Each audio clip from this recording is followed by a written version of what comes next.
अस्सलाम वालेकुम दोस्तانو امید کوم چې تاسو به خیریت سره یې زه یم انور زیب نن تاسو مخکې یو داسې ویډیو پیش کوم چې یم یو کتن لږ ډېر خفم شوم غوسم راغله چې ملکونه کم طرف ته لاړه او زموږ پاکستان چې کم دی اوسه پورې کله یو مسله کې نښتې کله بل مسله کې نښتې دی او دا مسله چې کم دی د وړو باره کې ده ولې چې د عمران خان په حکومت کې توړه چې کوم وه د 1200 1300 یا 1500 واچوي نو موږ چې کوم دی په دې باندې ډېره خبرې کول چې عمران خان زیاتې وکړو چونکې اوس د نون لیگ والا دور دی شهباز شریف وزیر اعظم دی نو توړه چې کوم دی 2600 روپۍ ته ورسېده نو زه په دې څیز حیران یم که نه چې یو سړی یوازې دی کور کې بیل دی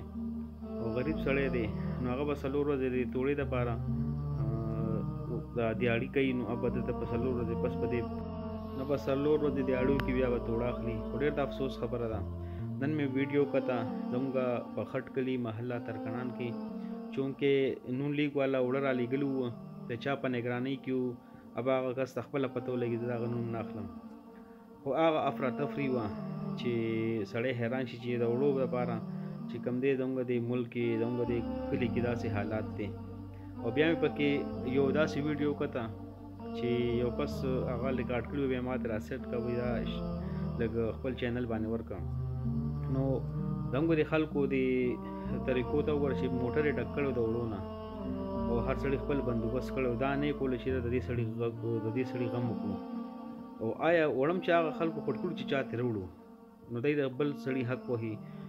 نو اختیار وړي خو زه ښه کړي چې زه د دې کلي دپاره وړه رالیږلو همغه خلک چې کم دی ښه طریقې سره هغه تقسیم نه کړو نو د یو د بل حق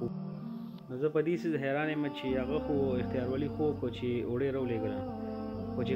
کم سے کم ممبر و یا چې څوک هغه ته به ویلو نو هغه به صحیح طریقې سره تقسیم کړي وه نو دومره هله ګوله وه چې د چا کور ته ورغه او چا ته ورنغه یعنې چې کم زموږ یعنې محله ترکانان دي نو هغې ته چې کم دی یعنی ډېر کم تر خلکو ته میلاو شه نور آس پاس خلکو ته میلاو شو نو زه په دې څیز حیران یم چې مقصد دا دی د خبرې چې کوم محلې ته یو شی راشي نو هغه محله کې د اول تقسیم کېږي بیا چې کوم دی آوټ سایډ کسان راشي واده دي نو چې کوم محله کې وړه راشي نو هغه محله پرېږدي او د آوټ کسان راشي ترې واخلي او بیا په وړو باندې همداسې هله ګوله چې ته پیسې تقسیمېږي نو ډېر د افسوس خبره زموږ د خلکو لپاره چونکه داسې خلک انتخاب د داسې خلکو انتخاب چې موږ بیا وړو پسې مرو داسې دام نه چې پیسې ورکړي بس که وړه ورکوي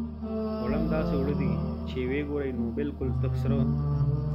زه چونکې دا چا غریب خلکو بېکار روان شي خو دا د تقسیمېدو ته د کومه خوښه نه شوه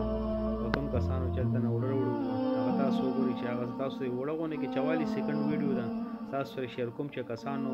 په موټر کې په کم ځای کې وړې ښي وه دا غلاګانې کوي نو چونکې اختیار وړي ته دا پکار دی چې داسې خلکو ته د مال ورکوي چې هغې صحیح طریقې سره حقدار ته ورسوي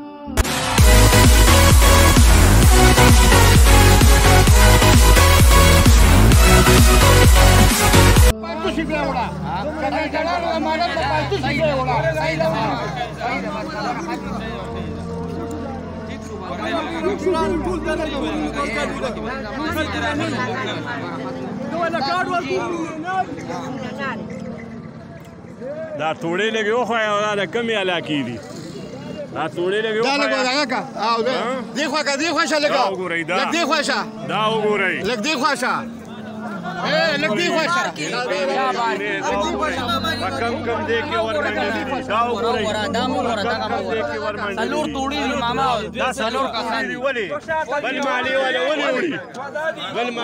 ولې وړي